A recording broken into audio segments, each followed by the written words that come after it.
Écoutez, hein. Nous rappelons aux sponsors de ces mercenaires, notamment Emmanuel Macron, Patrice Talon, Alassane Ouattara, nous les avons suffisamment écoutés, aboyés, qu'ils s'apprêtent, eux aussi, à leur tour, à nous écouter rugir. Comme vous le savez, tôt ce matin, la base aérienne ou l'aéroport international Diori Hamani de façon plus large a fait l'objet d'une tentative d'infiltration par des mercenaires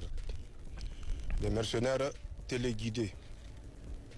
C'est l'occasion pour nous de venir prendre contact avec l'ensemble des forces de défense et de sécurité ainsi que nos partenaires russes pour leur prompte réaction.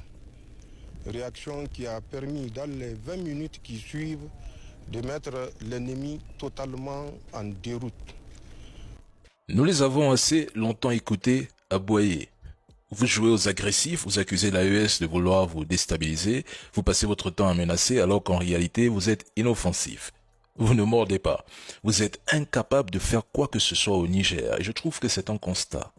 Pas une provocation du président Tchani. Vous ne faites que soutenir des groupes terreaux et fomenter des tentatives de déstabilisation qui à chaque fois échouent.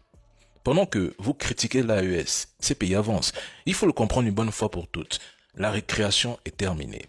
Le Niger vous observe depuis longtemps. Il n'a pas réagi de manière asymétrique par choix stratégique, mais cette ère est révolue. Le passage de l'observation au rugissement annonce une riposte ferme et assumée. Et c'est normal, les faits parlent d'eux-mêmes. Des individus armés, équipés de drones, de motos et d'armes lourdes ont tenté d'agir à quelques mètres d'un site stratégique lié à l'uranium. Qui les a envoyés? Connaissez-vous les conséquences d'une telle attaque? Qui leur fournit ce renseignement? Les trolls vous ont parlé ce matin de mise en scène. Mais pourtant des terreaux ont été neutralisés, éliminés, parmi eux des étrangers. L'opération conjointe entre forces nigériennes et appui russe a été nette et efficace. Je dis juste, il faut continuer. Être sur la défensive ne signifie pas être impuissant.